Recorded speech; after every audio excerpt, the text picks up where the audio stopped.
Episode 14 जिसका नाम था Luffy back in action miss Kaya's desperate resistance. हम स्टार्टिंग में देखते हैं कि लूफी अपना अभी भी बेहोश है, लेकिन सभी पायरेट्स डर रहे होते हैं क्योंकि अभी हमारे सामने कैप्टन कुरो आ चुका है, जिसको देख के सांगो भी बहुत डरता है। बाकी सायम एंड बुची दोनों बहुत डर रहे होते हैं। कैप्टन कुरो कहता है कि अगर मैं देखूँ उस छोटे से बच्चे की वजह से तुम लोग अपना काम नहीं कर पा रहे तो ब्लैक कैट पायरेट्स कितना गिर चुके हैं अब। जांगो कहते हैं कि लेकिन आपने कहा था कि ये लड़का कोई परेशानी नहीं करेगा। कैप्टन कुरो कहता है तो क्या हुआ? तो हमें पता था कि ये ट्राई करेगा। मैं एक ही चीज़ पे भरोसा नहीं कर सकता और वो तुम लोग हो, कमज़ोर कहीं के। जांगो सोच रही थी इसने हमें कमज़ोर कहा, ज़ोरो ही देख रहे होते हैं। तभी पीछे से आवाज़ आती है साइम की। वो कहते हैं हाँ तुम स्ट्रांग थे, लेकिन वो 3 साल पहले की बात थी। और ऐसी भी बात नहीं है कि जब आप वहाँ पे थे तो हम लोग पार्टी कर रहे थे। हमने बहुत शहरों पे हमले किए, हमने बहुत सारे पायरेट्स को डुबाया, लेकिन आपने कुछ नहीं किया। और आज आप हम मियोबन ब्रदर्स को हरा नहीं सकते। वो दोनों ज़ोरो को पास करते हुए कैप्टन कुरो की तरफ भागने लगते हैं। वो अपने पूरे शक्ति के साथ उसके ऊपर अटैक करने ही चाहते हैं। वो कहते हैं अब से तू हमारा कैप्टन नहीं है और हम तेरी जान ले लेंगे। वो उसके ऊपर अटैक करते तभी कैप्टन कुरो अपना बैग ऊपर उठाता है एंड उसके पैर की मूवमेंट से वो बहुत तेज़ चलता है। साइम और बुची दोनों अपने पंजों से हमला करते हैं, लेकिन वो देखते हैं कि कैप्टन कुरो वहाँ से हट चुका है और सिर्फ उसका उस बैग ही पड़ा हुआ है। हम देखते हैं कैप्टन कुरो वहाँ से हट के ज़ोरो के आगे आ चुका है एंड उसके हाथ में वो सभी तलवार थे, वही जो लास्ट एपिसोड में हमने देखा था। ज़ोरो भी हैरान था कि वो कब पीछे आ गया और वो सारे वेपन्स वो कैसे से हैं। हम देखते हैं कैप्टन कुरो उन दोनों भाइयों के पीछे आ चुका है एंड वो कहते हैं कौन मेरी जान लेगा। उसके पैर दोबारा चलने लगते हैं एंड हमें दिखाया जाता है कि नामी अभी बिल्कुल सेफ है एंड उसके आगे खुल चुके हैं। हम देखते हैं जांगो को, वो कहते हैं कि ये पुसी कैट मैनूवर है, यानी एक ऐसा मूवमेंट जो कि जिसको सीखने में बहुत मेहनत और स्किल लगती है। कैप्टन कुरो कहता है सही कहा और वो उन दोनों के गले के पास तलवार रख देता है अपने क्लॉक वाला। वो कहते हैं कि हाँ मैं थोड़ी सी गद्दारी कर रहा हूँ। जांगो कहते हैं उसके स्टेप से 50 लोग भी आराम से मारे जा सकते हैं बिना किसी की नोटिस में आए एंड इससे बचने का कोई तरीका नहीं है। कैप्टन कुरो के अपने ग्लासेस ठीक करने का तरीका जिससे उसको चोट न लगे, वो एक साफ अंदेशा था कि वो लड़ना नहीं भूला। लूफी अभी भी बेहोश है। कैप्टन कुरो कहता है कि हाँ मैंने बहुत सारी गुड हैबिट सीख ली है और मैं इसी की वजह से मैं तुमको लास्ट 5 मिनट देता हूँ। अगर तुम उसके अंदर सबको मार दिए तो तुम लोग बच जाओगे, और अगर नहीं मार पाए तो तुम्हारी मौत मेरे हाथों लिखी है। मैं अपने इन्हीं दोनों हाथों से तुम सबकी जान ले लूँगा। कैप्टन कुरो की धमकी से सारे पायरेट्स डर जाते हैं, यहाँ तक कि जांगो खुद डर जाते हैं। वो कहते हैं कि हाँ 5 मिनट ठीक ठाक रहेंगे और सोचता है अगर उसने ज़ोरो को मार दिया तो वो हिल के उस तरफ जा पाएंगे। हम देखते हैं जांगो के पीछे नामी अब खड़ी हुई है। ज़ोरो की तरफ दोनों भाई पूरी जान से उसके ऊपर अटैक करने चाहते हैं। तभी नामी सामने आती है और उसके तलवारों को अपने पैर से मार के उड़ा देती है ज़ोरो के पास। जांगो समझ भी नहीं पाया था कि अभी तक हुआ क्या है। ज़ोरो कहता है ओए नामी, अब तू मेरे स्वॉर्ड्स को भी लात मारने लगी। नामी कहती है क्या तुम मुझे थैंक्स बोलना चाहते हो? ज़ोरो भी कहते हैं हाँ थैंक्स नामी। दोनों भाइयों को लग रहा था कि 2 और स्वॉर्ड्स मिलने से क्या ही हो जाएगा एंड वो दोनों उसकी तरफ बिल्कुल भागते जाते हैं। तभी ज़ोरो अपनी यूज़ करता है टाइगर मूव, जिससे वो दोनों को एक ही बार में ख़त्म कर देता है। और ज़ोरो कहता है 3 तलवारों का होना उस आदमी के लिए जिसको 3 तलवार की नॉलेज है उसके लिए बहुत बढ़िया बात है। अपना चश्मे से जांगो कहता है वो बहुत स्ट्रांग है, उसने एक ही हमले में मियोबन ब्रदर्स को मार दिया। जांगो के अब पसीने छूटने लगते हैं एंड तभी हम देखते हैं कि ज़ोरो और कैप्टन कुरो एक दूसरे को देख रहे होते हैं। ज़ोरो कहता है चिंता मत करो, तुम्हें मेहनत करने की ज़रूरत नहीं पड़ेगी, 5 मिनट से पहले मैं ही सबको मार दूँगा। दोनों के बीच में एक साइलेंस थी, लेकिन तभी कैप्टन कुरो हंसते हुए बोलता है अब 3 मिनट बचे हुए हैं। हम देखते हैं बूची जो है वो कैप्टन जांगो के सामने आके कहता रहता है कि मैं उसको मार दूंगा, प्लीज़ मुझे हिप्नोटाइज़ कर दो, प्लीज़ मुझे हिप्नोटाइज़ कर दो, मैं उसे मार दूंगा। कैप्टन कुरो ज़ोरो से कहता है कि तुम अपना काम सही से नहीं करते। ज़ोरो कहता है वो मोटी चमड़ी वाला था इसलिए वो बच गया। ज़ोरो पीछे मुड़ के देखता है तो वो देखता है कि जांगो ने उसे हिप्नोटाइज़ कर रखा है और उसका वेट साइज सब बढ़ चुका है। उसके एक कदम से ही पूरे ज़मीन टूटने लगा था। ज़ोरो सोच रहा था कि आप कितना हिप्नोसिस करोगे, चलो कोई बात नहीं, मुझे बस ध्यान रखना होगा, अगर ये ज़मीन पे पड़ा तो मेरा सर भी टूट सकता है। नामी कहते हैं अब मुझे लूफी को जगाना ही होगा। देन देखते कि ज़ांगो उसे देख रहा होता है। नामी लूफी की तरफ भागते जाती है, लेकिन ज़ांगो अपना रिंग निकालता है और उसे ज़ोर ज़ोर से घुमाने लगता है।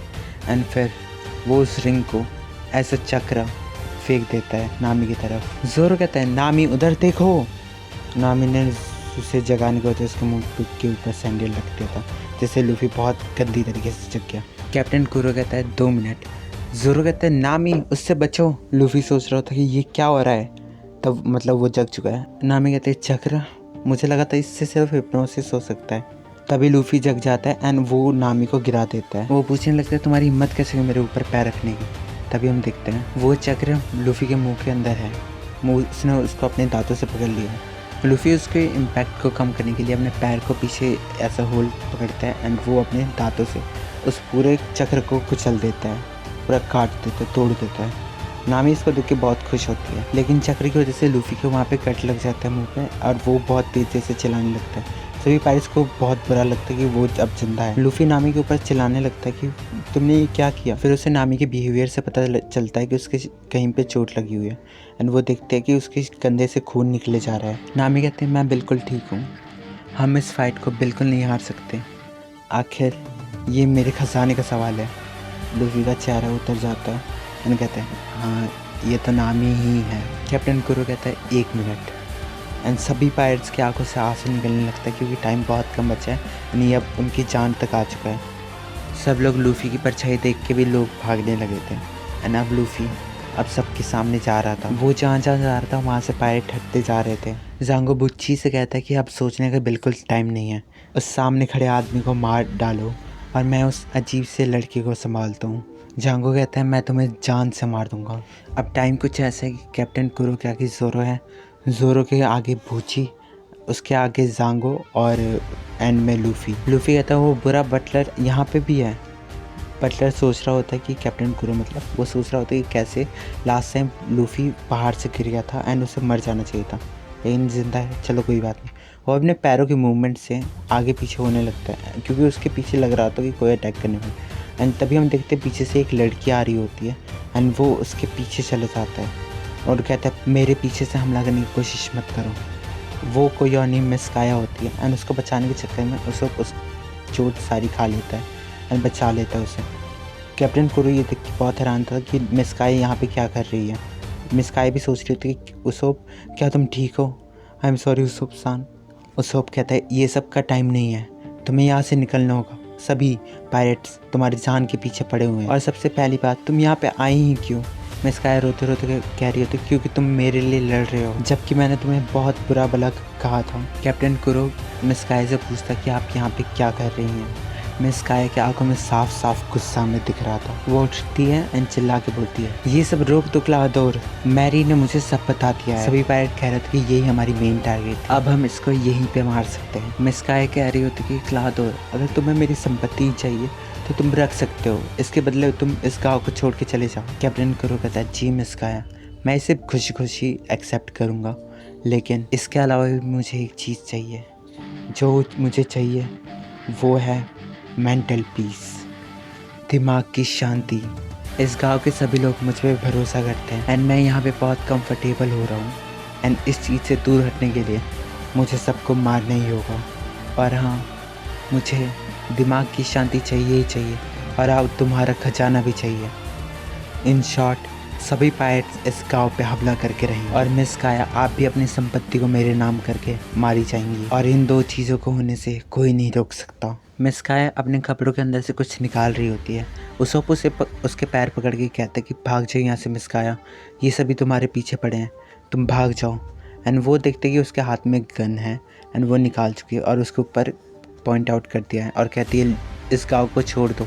कैप्टन कुरो कहते हैं आपने मेरे सर पे बंदूक रखी है, आप सच में इन 3 सालों में बड़ी हो चुकी हैं। मिस काया आपको तो याद ही होगा इन 3 सालों में हमने क्या क्या किया, हमने अपने साथ में कितना टाइम स्पेंड किया। कैप्टन कुरो अपने ग्लव्स को उतारने लगता है। वो मिस काया को याद दिला रहा होता है कि कैसे वो खुशी में भी साथ थे दोनों एंड दुख में भी साथ थे दोनों, कैसे दोनों शॉपिंग पे एक साथ जाते थे, कैसे जब मिस काया जब बीमार होती थी देख रेख बटलर करता था एंड कैसे वो उसे अपनी फालतू की कहानियाँ सुनाया करता था जिन पर वो बहुत हंसती थी। क्लाउड बिल्कुल सिंपल लग रहा था। वो कहता है कि मैंने अपने आप को आपके हवाले कर दिया था। वो मिस काय के हाथ से गन को टच करके उसको हटाने लगता है और कहता है, देख रही हो ना मैंने कितना कुछ सहा है ताकि तुम्हें मैं आज ही मार सकूं। मेरा नाम कैप्टन कुरो है और मैंने तुम्हारी वजह से ही अपने नाम के ऊपर ये कलंक लगाया। तुम समझती भी हो जो तुम्हारे सामने खड़ा है वो एक टाइम पे कैप्टन कुरो कहा जाता था। लूफी ये सब देख रहा होता है, तभी उसके हाथ से गन उठा के उसके ऊपर शूट कर देता है। लेकिन कैप्टन कुरो अपनी स्पीड का फ़ायदा उठा के उसके पीछे जाता है और अपने क्लॉ से उसके गले की तरफ पूरा कवर कर देता है उसको, और कहता है जो तुमने पिछली बार मारा उसका हिसाब किताब मुझे बराबर करना है। तभी हम देखते हैं पीछे से एक ज़ोरदार पंच आ रहा होता है एंड जिसको देख के कैप्टन कुरो समझ नहीं पाता एंड उसका शिकार बन जाता है एंड उसको बहुत तेज़ चोट लगती है और वो पीछे जाके पड़ जाता है ज़मीन पे। तभी हम देखते हैं वो पंच लूफी का ही था एंड वो कहता है, अगर तुम्हें इस पंच से इतनी प्रॉब्लम है, I got 100 more punches for you. And इसी के साथ अपने एपिसोड का दी एंड हो जाता है।